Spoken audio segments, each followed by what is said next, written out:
Have you ever woken up with your heart pounding against your ribs? The ghost of a nightmare still clinging to you like a cold sweat? We tell ourselves it was just a dream, a meaningless collection of thoughts our brain cobbled together while we slept. But what if it isn't?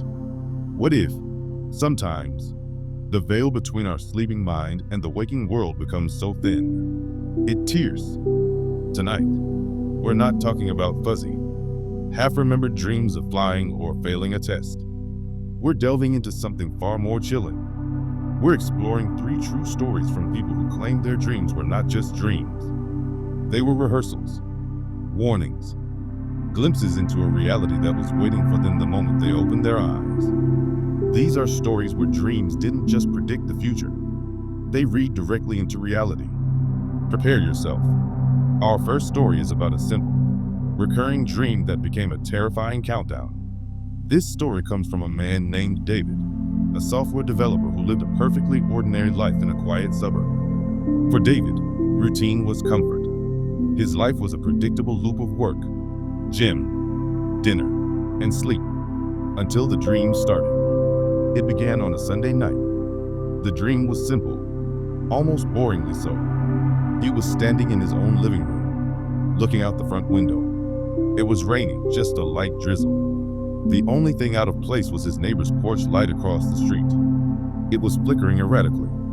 Then, he'd see a figure, a tall man in a dark, hooded raincoat, standing perfectly still under the flickering light. David couldn't see a face, just the dark void where it should be. And then he would hear it, a soft, rhythmic sound. David would wake up, not scared, but just unsettled. He'd dismiss it and go about his day. But the next night, Monday, the dream returned. Same scene. The rain, the flickering light, the man in the raincoat. This time, the man took one step towards his house. Tuesday night, the dream came again. The man took another step. Wednesday, another. Thursday, another. Each night, the faceless figure was one step closer to his front door. David was starting to lose sleep. During the day, he'd find himself glancing out the window, his heart skipping a beat if he saw someone in a raincoat. He was living in a state of low grade, constant dread, all because of a dream. By Friday night, the man in his dream was standing at the edge of his lawn. David could now make out the material of the coat. It was a cheap, plastic-like material that shined in the flickering light. He knew, with a certainty that chilled him to the bone, that the man would be at his door in 2 more nights. Many people who experience these types of vivid, sequential visions believe they are having premonition dreams, a direct line to events yet to unfold. For David, this wasn't a fascinating phenomenon. It was a waking nightmare. Saturday night, David tried to stay awake. He drank coffee, watched movies, anything to avoid sleep. But around 3 a.m., exhaustion won. He drifted off in his armchair, and immediately, he was back in the dream. The man was on his porch now, his head was tilted as if listening, and the tapping sound was louder, right at the window. David jolted awake, drenched in sweat. His heart was a drum solo in his chest. It was Saturday, or rather, early Sunday morning, the 7th night. He sat there in the dark, listening. The house was silent. He laughed at himself, a short, nervous bark of a laugh. He was a grown man, terrified of a figment of his imagination. He got up to get a glass of water, his bare feet cold on the hardwood floor. As he passed the living room window, he froze. Across the street, his neighbor's porch light, the one that had worked perfectly for 3 years, was flickering. On, off. A wave of ice-cold adrenaline washed over him. It was happening. This wasn't a dream. He crept closer to his window, peering out into the rain-swept darkness. And there he was, standing at the edge of his lawn, a tall figure in a dark, hooded raincoat, head tilted, perfectly still. David's breath hitched. He couldn't move, couldn't think. He was paralyzed. Then, the figure took a step onto his lawn, then another. exactly as it had happened in his dreams, night after night. He was living the final chapter. Suddenly, the dream logic was shattered by real-world terror. This was not a dream he could wake up from. He scrambled backwards, fumbling for his phone. His fingers felt like clumsy sausages. He dialed 911, his voice a choked whisper as he told the operator someone was outside his house. As he was on the phone, he heard a sound that made his blood run cold. He didn't wait to see what would happen next. He ran to his bedroom, locked the door, and huddled in the closet.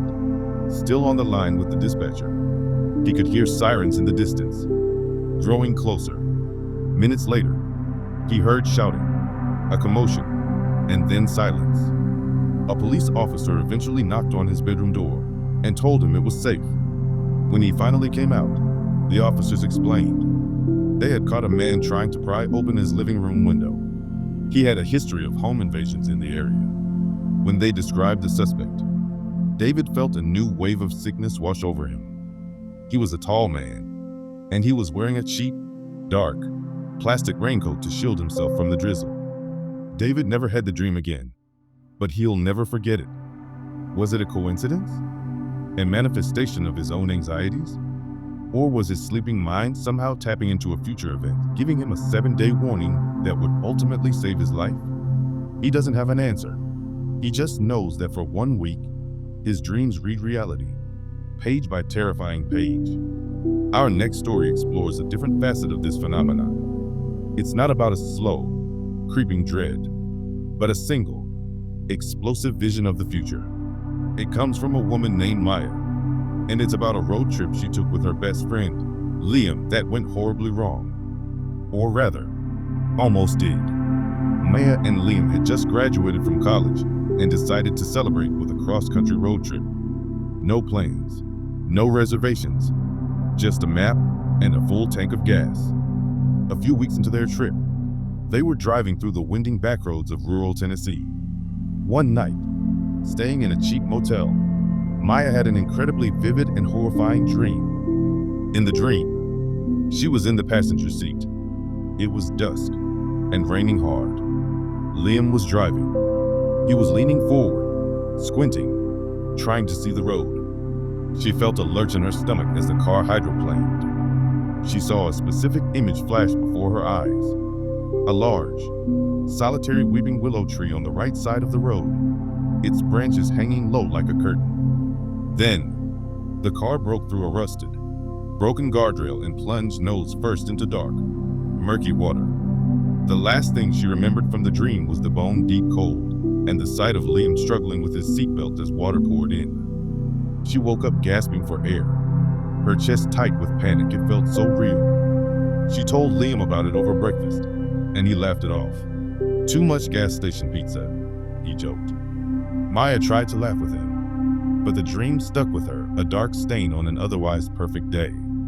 Later that day, they decided to take a scenic detour Liam had found on an old map. The road quickly became more remote, winding through dense forest. Their GPS lost its signal. As the afternoon wore on, the sky grew dark and a steady rain began to fall. Liam leaned forward, squinting to see the road through the windshield wipers. Maya's stomach clenched. It was just like the dream. "Maybe we should turn back," she said, her voice small. "No, wait, we're fine," Liam said, ever the optimist. It's an adventure, but Maya couldn't shake the feeling of dread. Every curve in the road felt menacing. And then she saw it. Up ahead, on the right side of the road, was a large, solitary weeping willow, its branches hanging low over the asphalt. Time seemed to slow down. Maya's heart hammered in her chest. This was it. This was the place. "Liam, stop," she said, her voice tight. "What? Why?" he asked, annoyed. "Just stop the car," she screamed, a raw, primal sound of pure terror. Startled by her panic, Liam slammed on the brakes. The car skidded on the wet pavement, stopping just a few yards past the tree. "What is your problem, Maya?" he yelled, his hands gripping the steering wheel. Maya didn't answer. She was staring straight ahead, her face pale. Liam followed her gaze. The road in front of them simply wasn't there. A small bridge that should have been there had been completely washed away by the rain-swollen creek below. Where the road should have been, there was just a 10-foot drop into a torrent of churning, muddy water. And sticking out of the water, barely visible, was the twisted metal of a rusted, broken guardrail. They sat there in stunned silence for what felt like an eternity. The only sound the drumming of the rain and their own ragged breaths. If Maya hadn't screamed, if Liam hadn't stopped, they would have gone straight into that water at speed. Her dream wasn't just a dream. It was a snapshot of their final moments. It's one of the most chillingly specific, scary true stories of a premonition I've ever heard. It wasn't a warning about a stranger, it was a direct intervention that saved both of their lives. They eventually managed to turn the car around on the narrow road and drive back in complete silence, both of them profoundly shaken. They never talked about what happened again, but the experience created a permanent, unspoken bond between them. Maya says she hasn't had a dream like that since, and she hopes she never does. She's grateful for the warning, but terrified by its implications. What forces are at play that allow a mind to see a tragedy before it happens?